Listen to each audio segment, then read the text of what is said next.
गोविंद।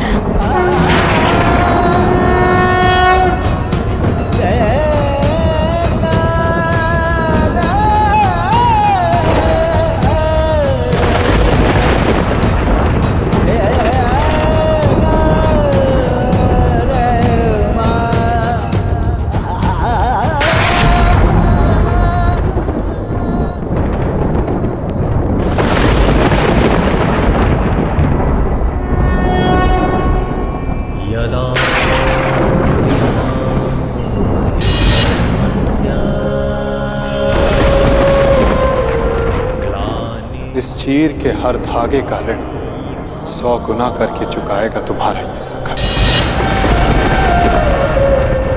अभ्युत्थानम् अधर्मस्य तदात्मानं सृजाम्यहम्।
पुत्री द्रौपदी,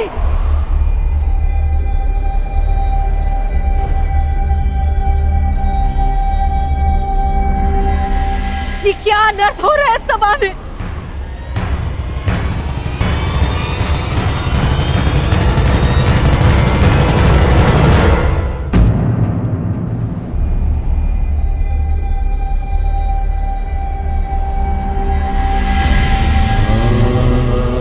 मेरे निकट मत आइएगा माताश्री, मैं मलिन हूँ। नहीं नहीं पुत्री, मेरी पुत्र वधु मलिन नहीं हो सकती। मैं आपकी पुत्र वधु नहीं, ना ही कुरुवंश की कुलवधु।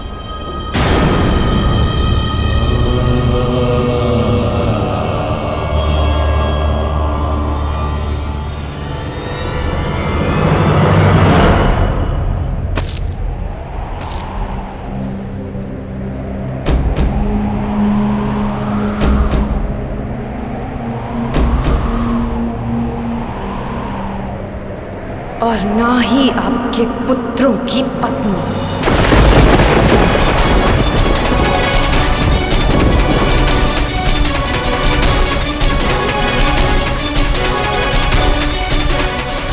मैं एक जीता जागता शव हूं, शव।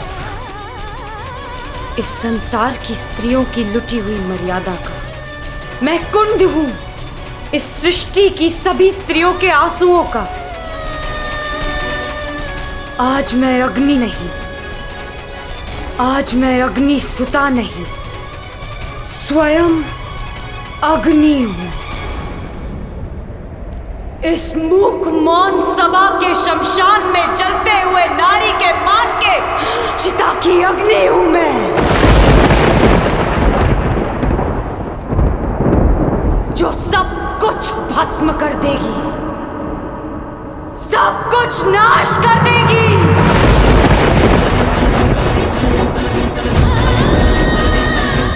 मैं जीव नहीं, साक्षात मृत्यु हूं, केवल मृत्यु। इस सभा में उपस्थित प्रत्येक अधर्मी की केवल मृत्यु।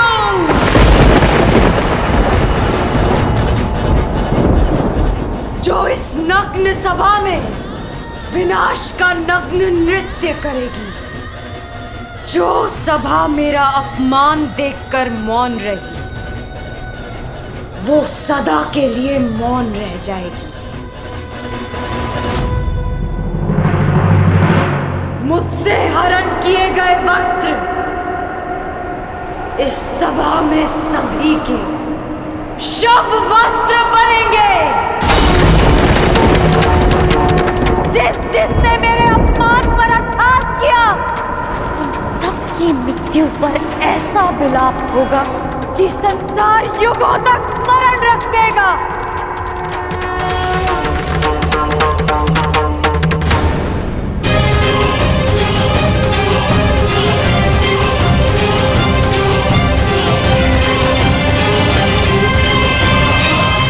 मैं याज्ञसेनी श्राप देती हूँ इस सभा को। नहीं पुत्री, इन्हें श्राप मत दो। अपनी ज्येष्ठ माता की बात सुन लो। क्यों सुनूं मैं किसी की? क्यों?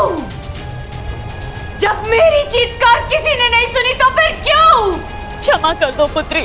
मेरा श्राप ही क्षमा है महारानी, क्योंकि यदि दंड दिया तो इसी जीवन के प्रत्येक क्षण में नर्क का अनुभव होगा इन्हें।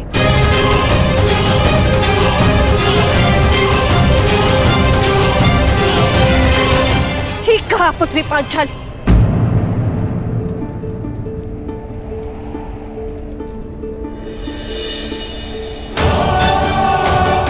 इन सबको जीवन के हर पल नर्क का अनुभव होना चाहिए।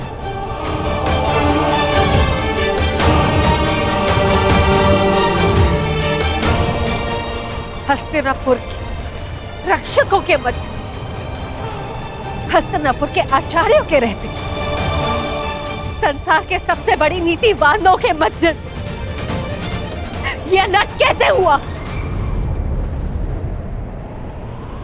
मैं आपसे पूछती महामंत्री, हस्तिनापुर में अंधे युग का प्रारंभ कैसे हुआ?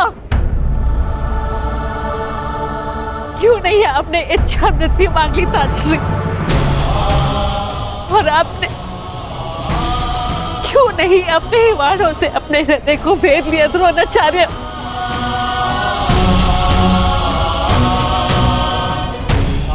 आज तुम्हारे मौन रहने के कारण देवताओं पर से विश्वास उठ चुका है मेरा। कैसे होने दिया ये अपना? कैसे बन गए इनके दास? कैसे? मैं द्वारका से कृष्ण की नारायणी सेना लेकर आऊंगी और बलराम के बल से विनाश कर दूंगी इसका।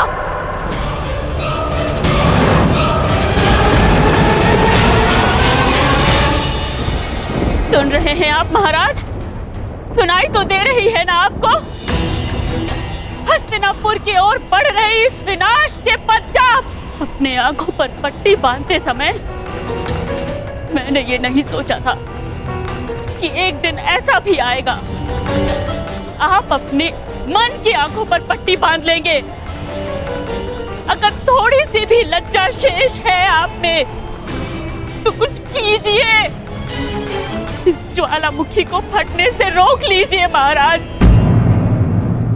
आज निश्चित रूप से ही हस्तिनापुर लज्जित हुआ है।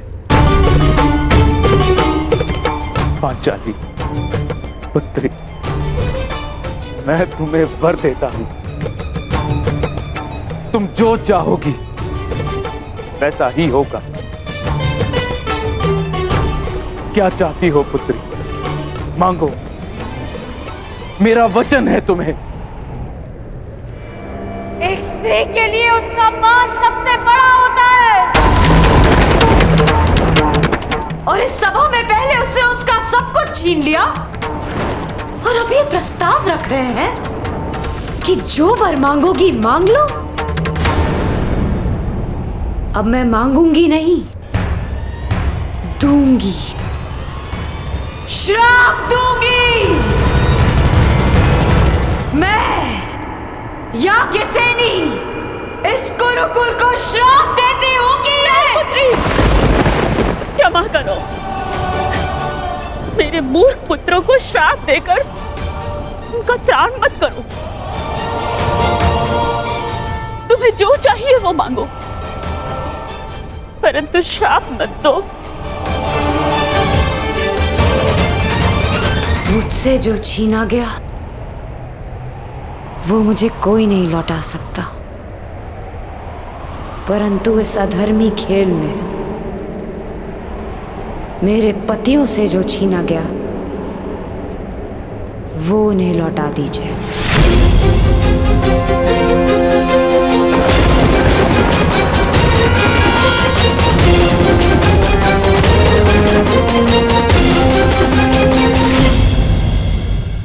इस अधर्मी खेल में उनसे उनका बल छीना गया, शस्त्र छीने गए, उनका राज्य छीना गया। उन्हें उनका बल, उनका मान, उनके शस्त्र और उनका हारा हुआ राज्य लौटा दीजिए।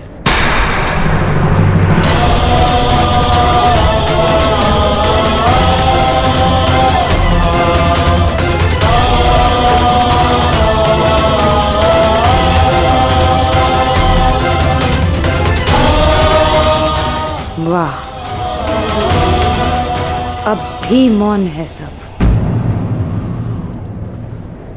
और आप कह रहे थे दिया जो तुमने मांगा, दिया। पांडवों का राज्य, संपत्ति, शस्त्र और बल मैं सब लौटाता हूं।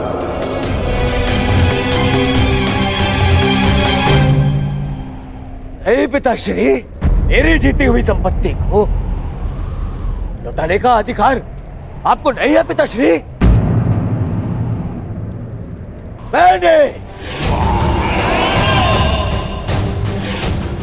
इस युद्ध में जो भी जीता है वो अपने बल पर जीता है, अपने।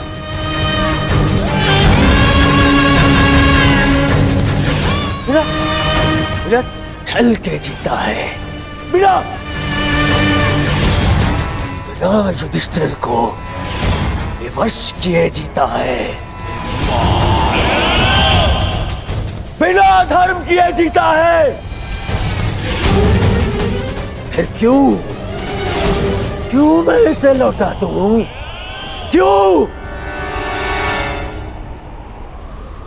आप बताइए महामंत्री, पितामह आप बताइए, आप सब बताइए, क्या इस युद्ध में कोई भी अधर्म हुआ है? कोई भी?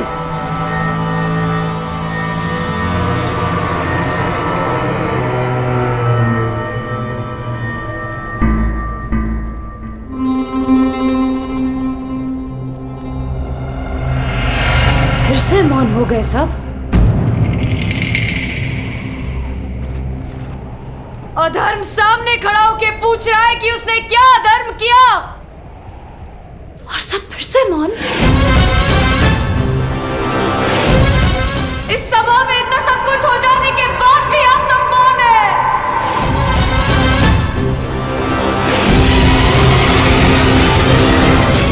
रहिए मौन सब, रहिए मौन, परंतु इस अधर्मी दुर्योधन को उसके कुकर्मों का दंड अवश्य मिलेगा, और उससे पहले इस सभा में उपस्थित वो हर व्यक्ति जिसने मौन रहकर ये अधर्म होते हुए देखा, उन्हें उनके मौन रहने का दंड मिलेगा।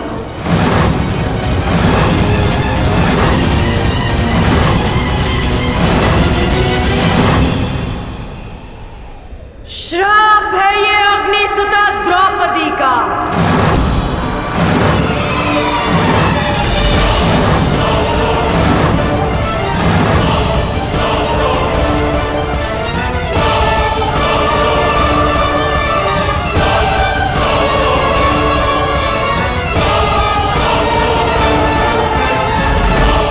उपस्थित वो हर व्यक्ति जिसने मौन रहकर ये अधर्म होते हुए देखा, उन्हें उनके मौन रहने का दंड मिलेगा। श्राप है ये अग्निसुता द्रौपदी का।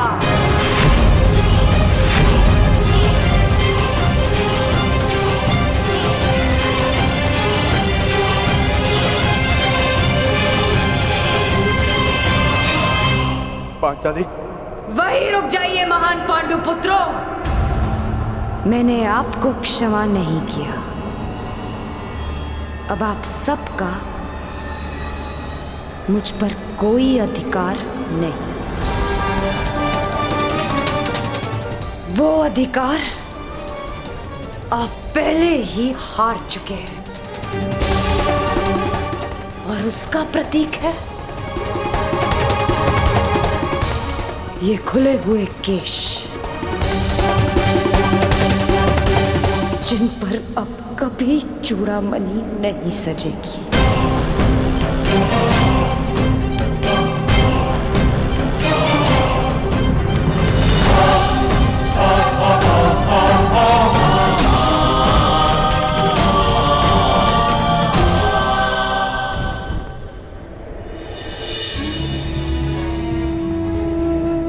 अपना जीवन दांव पर लगाकर स्त्री संतान को जन्म देती है। पुत्र के जन्म में अपना नया जीवन खोजती है। पीड़ा के उन पलों में भी उसकी आंखों में दुख के अश्रु नहीं होते। मुख पर प्रसन्नता, मन में संतोष होता है। और बदले में हम पुरुष उसे क्या देते हैं? पुरुष के किए गए हर कार्य का दंड अंततः स्त्री को भुगतना पड़ता है। क्यों? राम को दंड देने के लिए सीता का हरण होता है। सीता को ही अग्नि परीक्षा क्यों देनी होती है? युद्ध पुरुष करता है और पराजित स्त्री होती है। वीर गति पाकर पुरुष स्वर्ग भोगता है और विधवा होकर स्त्री नरक भोगती है। क्यों? क्यों पुरुष का अहंकार जगता है और स्त्री की स्वतंत्रता को सुला दिया जाता है? जुए में, मदिरा के मद में धन पुरुष खोता है और भूख स्त्री के भाग्य में आती है। क्यों? विवाह के पश्चात स्त्री सौभाग्यवती बनकर घर में आती है और उसके मस्तक पर सिंदूर के रूप में उसके पति की दासी होने का चिन्ह लगा दिया जाता है। अपनी इच्छा से 100 पत्नियां रखने वालों को पराक्रमी समझा जाता है और दुर्भाग्यवश एक से अधिक विवाह करने वाली महिला को वैश्या कहकर पुकारा जाता है। क्यों? पुरुष असफल होकर संसार का त्याग करता है और अपना घर संसार चलाने के लिए स्त्री को संघर्ष करना पड़ता है। क्यों? क्यों हम पुरुषों के हर दुष्कर्म का फल स्त्री को भुगतना पड़ता है? जो जीवन देती है उसका अधिकार तो केवल आनंद, प्रसन्नता और सम्मान होना चाहिए। फिर उसका चीरहरण क्यों होता है? स्मरण रखना, जब तक स्त्री को मान, सम्मान और अधिकार मिलेंगे ये सृष्टि फलेगी, फूलेगी, विकास होगा। और जब जब स्त्री का मान भंग होगा, जब जब उसका अभिमान पुरुष के दम तले कुचला जाएगा, तब विनाश होगा। हर बार एक नए रूप में एक महासंग्राम होगा, एक महाभारत होगा।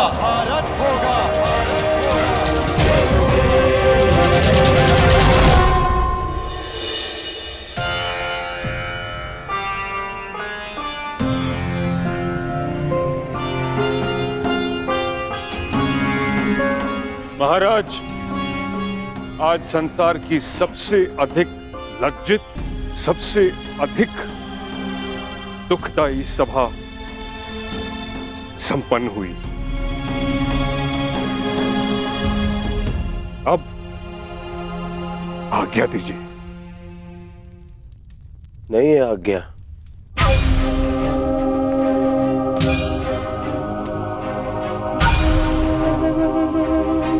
अब क्या शेष है?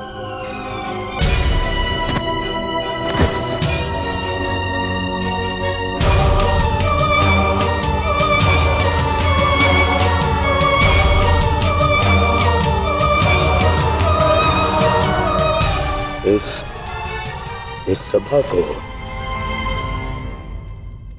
अभी अपने महाराज का पिंडदान देखना शेष है।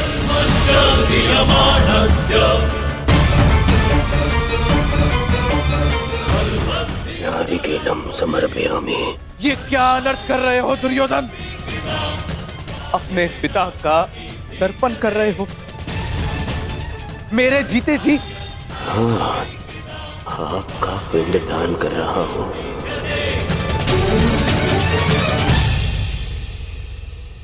मैं आज से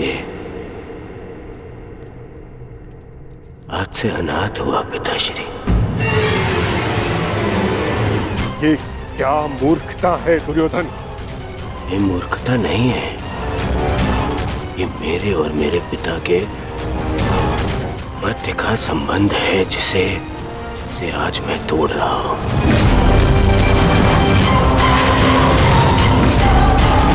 और आप इस संबंध से जुड़े हुए नहीं हैं,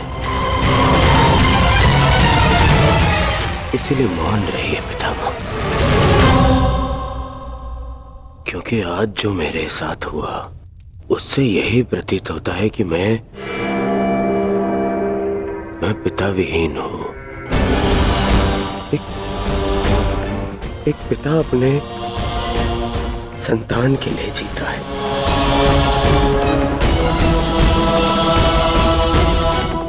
परंतु आज मेरे ही पिता ने मेरे ही साथ इतना बड़ा अन्याय कर दिया। क्या अनर्थ प्रलाप कर रहे हो दुर्योधन? मैं प्रलाप कर रहा हूं। एक सम्राज्ञी को द्यूत में दासी बना लेने पर इस सभा में सभी ने बहुत बड़ा चढ़ाकर कहा। सब मेरे विरुद्ध हो गए, परंतु मुझसे बिना किसी कारण के एक श्राप के भय से मुझसे इंद्रप्रस्थ छीन लिया गया, मेरा साम्राज्य छीन लिया गया। और इस अन्याय के कारक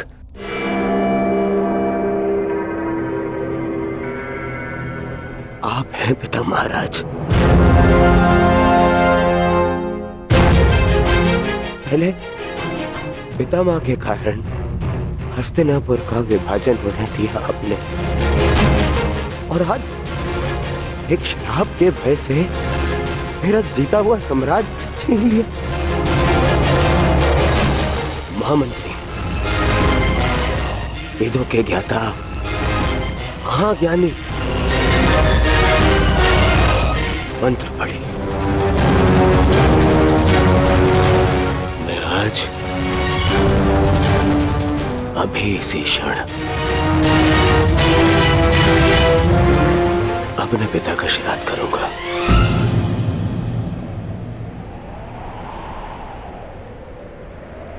ऐसा मत कहो पुत्र, ऐसा मत कहो। मैं विवश हूं।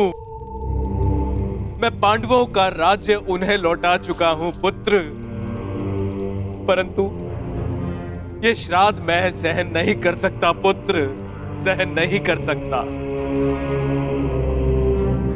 अब तुम्हारे त्राण के लिए मैं क्या करूं? आपके पुत्र को इस त्राण से बचाने के लिए और जीते जी आपको श्राद्ध से बचाने के लिए मेरे पास एक उपाय है महाराज।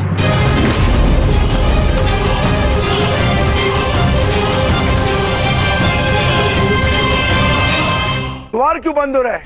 क्या मूर्ख कौरव इसी क्षण युद्ध चाहते हैं? प्रणिपात श्रीमान, महाराज ने आपको स्मरण किया है और लौटने के लिए निवेदन भी किया है। कह दो उनसे हम नहीं आएंगे। अब ना हमें उनका निमंत्रण स्वीकार है और ना ही निवेदन। ये निवेदन नहीं है अनुज। यदि ये निवेदन होता तो द्वार इस प्रकार बंद नहीं होता।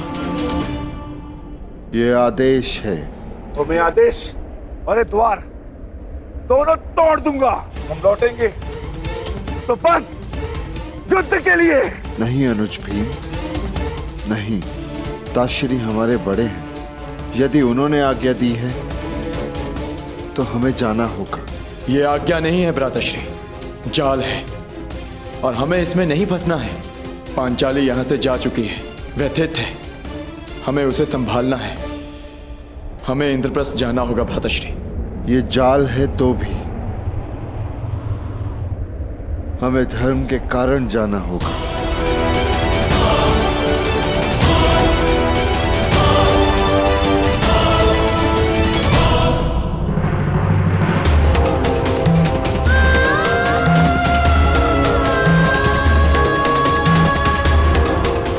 पुत्री, रुक जाओ।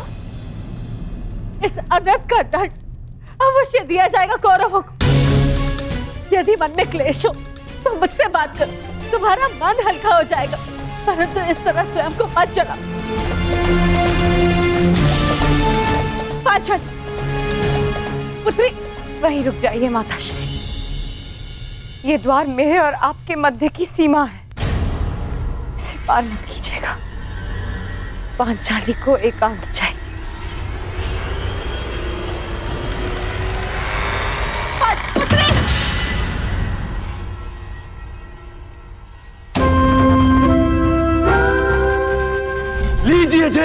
आपका आदेश ना मानने वाली दासी। आओ दासी द्रौपदी, आकर मेरी गंगा में बैठो। आओ। वस्त्र हरण करो इस दासी का, जो हर 2 महीने में अपना पति बदले, जो स्त्री 5-5 के साथ शयन करे, उसे क्या कहा जाता है? बताओ कर्ण। शब्दकोश में 5-5 पुरुषों के साथ में संसर्ग करने वाली स्त्री को क्या कहते हैं? बोलो। क्या कहते हैं? क्या कहते हैं? क्या कहते हैं? क्या कहते हैं? क्या कहते हैं?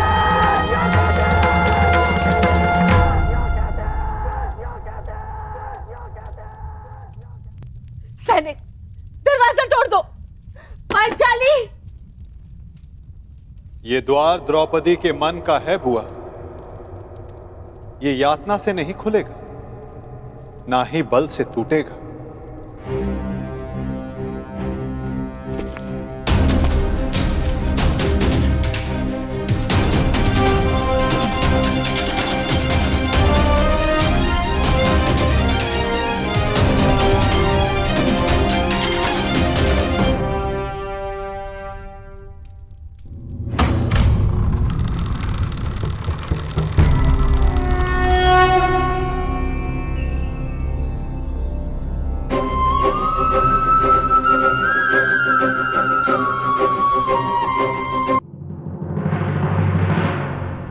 सखी,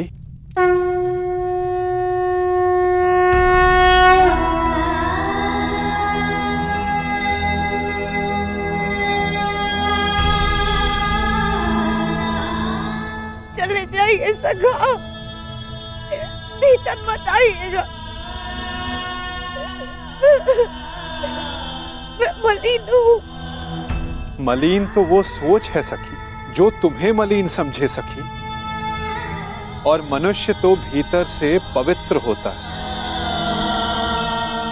तुम तो उस गंगा की भांति हो जो सबके पाप हरने के पश्चात भी मलिन नहीं होती। तुम पावनी पवित्र हो।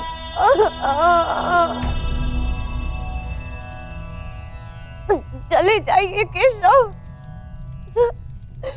मेरे संताप का ताप बहुत तीव्र है। कदाचित ही मेरे सखा को भी क्षमा न करे। सखा हूं तुम्हारा, तुम्हारे सुख दुख हानि लाभ में बराबर का भागीदार हूं मैं। तुम्हारे सुख में आनंद किया और आज अपने हिस्से की पीड़ा तुमसे लेने आया हूं, तो अपने भागीदार को उसका अधिकार नहीं दोगी सखी?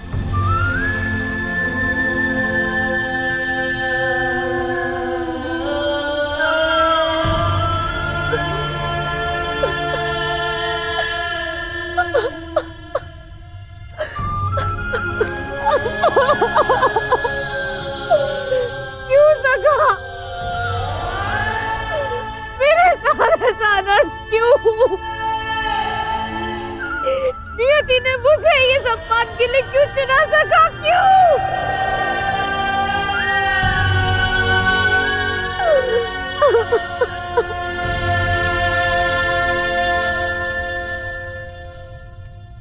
क्यों? ये क्यों बड़ा भयानक होता है सखी? क्योंकि हम इस क्यों के उत्तर को खोजते रह जाते हैं और अपना लक्ष्य खो बैठते हैं।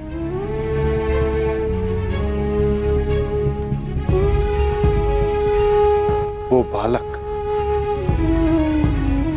जिसने जन्म लेते ही अपने माता पिता को खो दिया,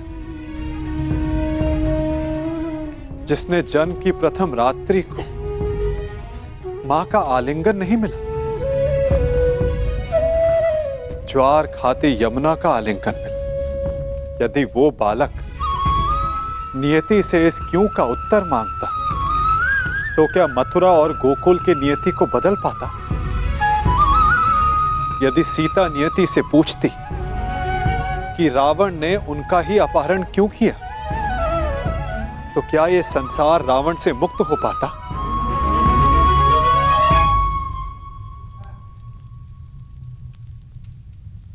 जो कल बीत गया सखी, यदि उसका दुख वर्तमान में मनाओगी तो अपने भविष्य को खो बैठोगी।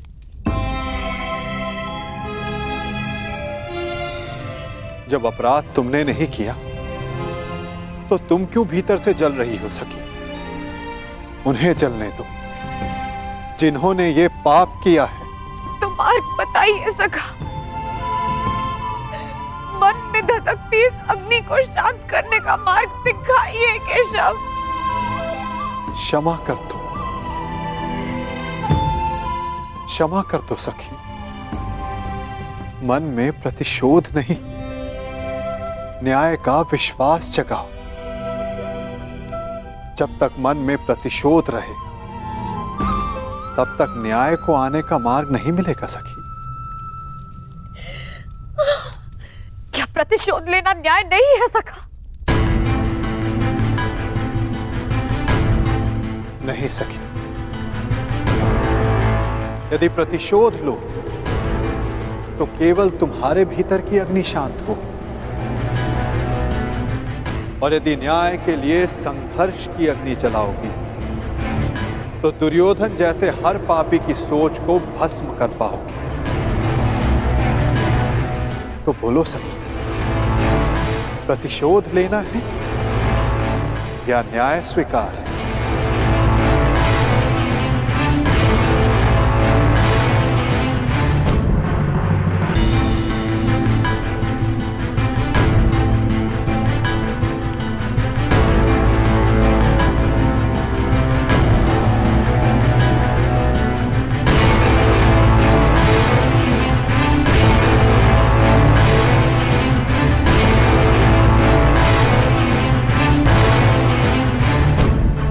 प्रणिपात ताश्री, आदेश करें कि आपने हमें यहाँ क्यों बुलाया है? तुम्हारे साथ न्याय करते करते कदाचित मैंने अपने पुत्र के साथ ही अन्याय कर दिया युधिष्ठिर। विजय की हुई वस्तु पर विजेता का ही अधिकार होता है युधिष्ठिर, चाहे वो युद्ध में हो या फिर जुए में। जो दुर्योधन ने जीता है उस पर उसी का अधिकार है, परंतु मैंने भावना में बहकर उससे वो सब छीनकर तुम्हें दे दिया। तो आप कहना क्या चाहते हैं ताश्री? ये चाहते हैं कि हम इन्हें इंद्रप्रस्थ दे दें। और मैं चाहता हूं कि मैं यही सारे कौरवों को मृत्यु दे दूं। कौन रहो भीम, मैं यहाँ न्याय का सबको बराबर का अवसर देना चाहता हूँ, ताकि कोई ये न कह डाले कि हस्तिनापुर में किसी के साथ अन्याय हुआ है। अब ये न्याय सभा नहीं रही तातश्री, अन्यायी सभा हो चुकी है। ऐसा ना कहो अर्जुन, यदि ये अन्यायी सभा होती तो तुम सब दास होते ना। आप ये बताएं मामाश्री कि इसका हल क्या है? हल तो केवल एक ही है युधिष्ठिर, और एक दांव।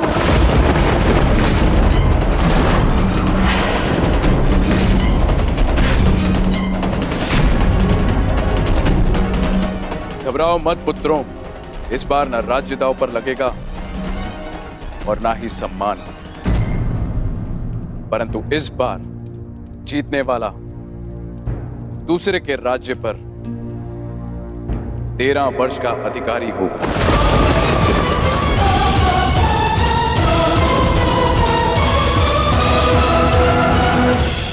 और हारने वाले को 12 वर्ष का वनवास और 1 वर्ष के अज्ञातवास पर जाना होगा।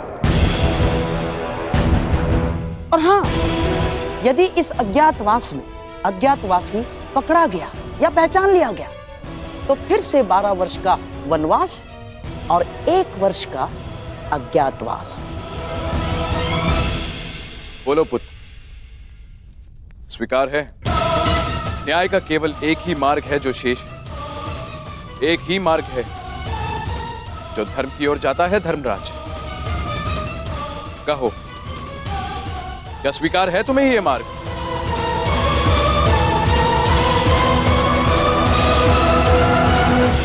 स्वीकार मत करना युधिष्ठिर, अस्वीकार कर दो ये दाव। अब धर्म के नाम पर एक और अधर्म मत कर बैठना।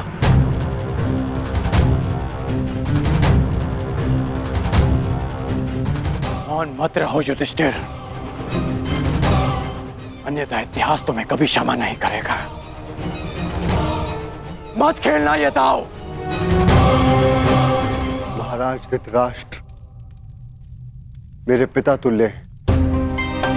पितामह, आचार्य द्रोण और काका श्री सब यहाँ उपस्थित हैं और सबकी उपस्थिति में मुझे ये दाव खेलने को कहा जा रहा है। कदाचित ये दाव अधर्म, मैं इस दाव को ना कह सकता, इस अधर्म को ना कह सकता, परंतु बड़ों की आज्ञा का पालन करना ही मेरा धर्म है। मैं इस धर्म को ना नहीं कह सकता। तुम तो धर्म और अधर्म की परिभाषा ही भूल गए हो। क्या तुम्हारी स्मृति इतनी दुर्बल है कि तुम भूल गए कि कुछ ही क्षण पहले यहां क्या अनर्थ होते होते रह गया। तुम दास बनते बनते रह गए। तुम्हारी पत्नी का मान भंग करने का प्रयास किया गया। ये वही सभा है जहां वर्षों पूर्व मेरे भाई की हत्या की गई थी और आज एक स्त्री का मान भंग किया गया।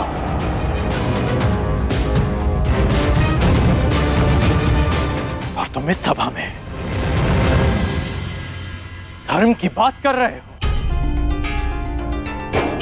मैंने पहली बार जीवन में किसी से हाथ जोड़कर प्रार्थना की थी। मैंने तुमसे प्रार्थना की थी युधिष्ठिर। स्मरण है या भूल गए? राजकुमार युधिष्ठिर, आपका अवश्य यही सुझाव होगा। मुझे कुछ भी कहने का अधिकार नहीं कर्ण महोदय। मैंने दोबारा तुमसे प्रार्थना की। मेरा निवेदन मानिए, इस निमंत्रण को स्वीकार मत कीजिए, क्योंकि मुझे संदेह है ये निमंत्रण आपके सम्मान के लिए नहीं, उस अपमान के प्रतिकार के लिए भेज रहे हैं। परंतु तुमने मेरी प्रार्थना नहीं सुनी, उसे अस्वीकार कर दिया।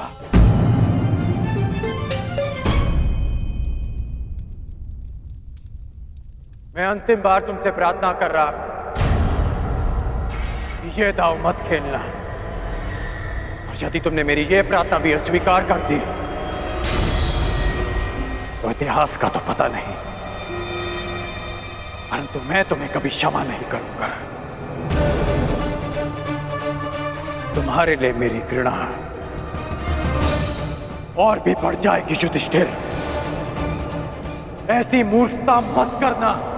मेरे धर्म के मार्ग पर ना ही मुझे किसी की क्षमा की चाह और ना ही किसी के घृणा का भय। और इस समय मुझे लगता है कि ताशरी को अन्याय से बचाने के लिए ये खेल खेलना ही मेरे लिए धर्म है।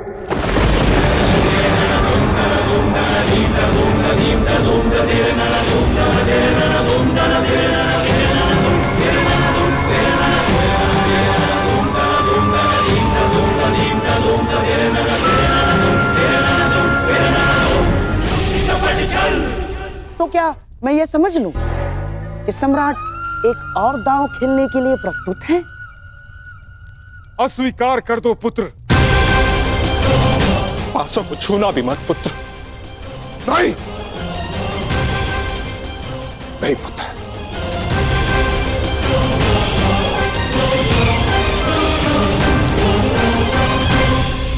मुझे ये दाव स्वीकार है।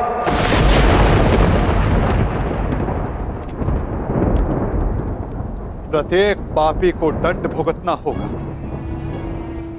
वो जिसने लालच के लिए छल किया, और वो भी जिसने अधर्म को धर्म मानकर उसका पालन किया। प्रत्येक को अपने कर्मों का फल भुगतना होगा।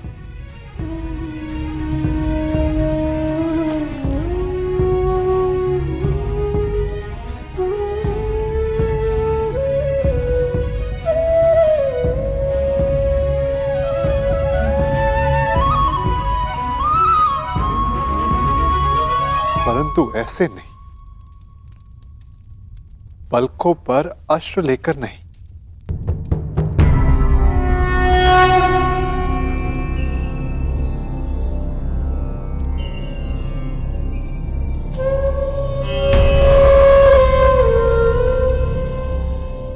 तुम्हारा जन्म इतिहास बदलने के लिए हुआ है सखी, इतिहास बनने के लिए नहीं। इसीलिए प्रतिशोध नहीं, तुम्हें न्याय का मार्ग चुनना होगा,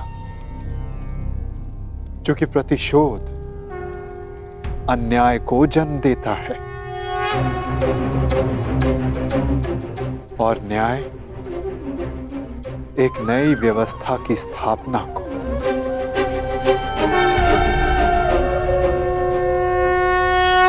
लीजिए सम्राट, आपके लिए खेल प्रस्तुत हैं।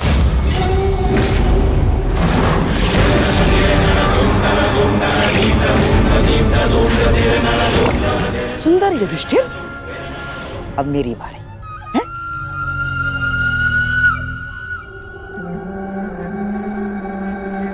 पांडवों के वनवास जाने पर उत्सव मनाने की तैयारी शुरू कर दो। पांडवों की हार निश्चित है। परंतु ये केवल मेरी नहीं, स्त्री के सम्मान की हार है सखा। मुझे प्रतिकार चाहिए, नाश चाहिए कौरवों का केशव। केवल दुर्योधन का, केवल कौरवों का, बस यही उद्देश्य है जीवन का। यदि ऐसा है तो चलो अभी चलते। तुम्हारे अश्रों की सौगंध वासुदेव अभी जाकर समस्त कुरुकुल का नाश कर देगा। परंतु एक बार सोचो, उसके पश्चात क्या होगा? संसार का मार्ग बदलने वाली पांचाली के इस प्रयास को लोग क्या कहेंगे? प्रतिशोध या न्याय की स्थापना? तुम्हें प्रत्येक स्त्री के मान के लिए न्याय व्यवस्था की स्थापना करनी है सखी, केवल दुर्योधन को नहीं, उस सोच को दंड देना है जो स्त्री के मान को पुरुष के दम के पांव के नीचे ले आती है। तनिक सोचो सखी, जिन्होंने साम्राज्ञी के साथ ऐसा किया, वो एक साधारण नारी की क्या गति करेंगे? तुम्हें एक उदाहरण बनना होगा द्रौपदी, ताकि धर्म के नाम पर अधर्म का स्वांग बार बार रचने वालों के मन में धर्म का भय व्याप्त हो सके।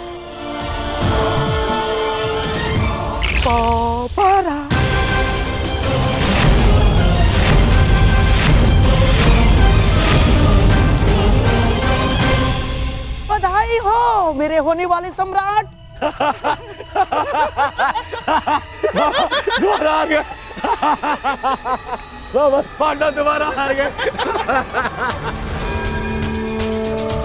सम्राट युधिष्ठिर, पांचाली को दासी बनने से तो तुमने बचा लिया, परंतु स्वयं को वनवासी होने से नहीं बचा पाए। वन में जाने को प्रस्तुत हो जाओ महान पांडु पुत्रों।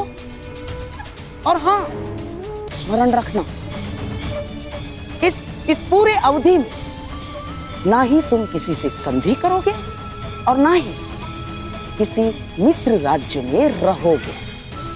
और हाँ, यदि 1 वर्ष के अज्ञातवास में पकड़े गए या पहचान लिए गए तो फिर से दोहराया जाएगा।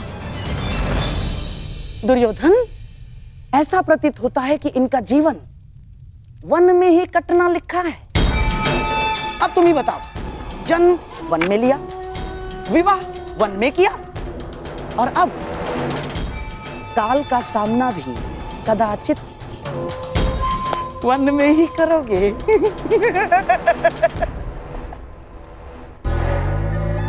लगता है यही भाग्य का न्याय है।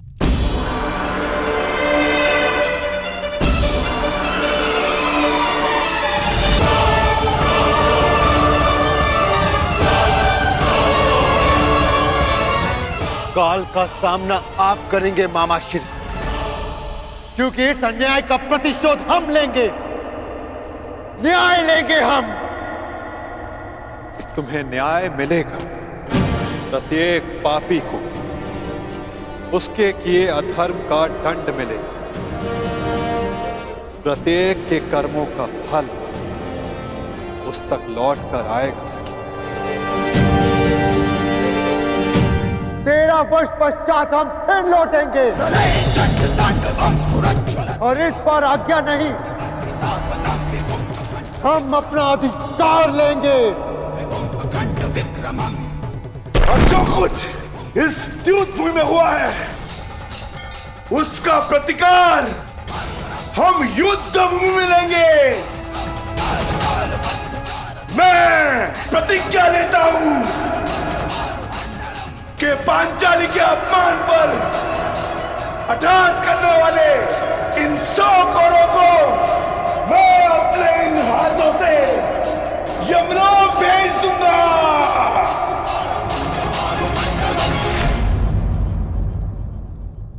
ये मत समझना कि वन में हम विश्राम करेंगे दुर्योधन।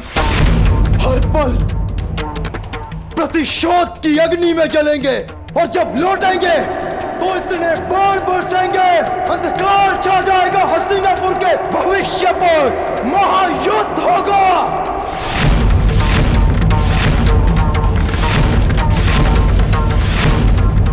बात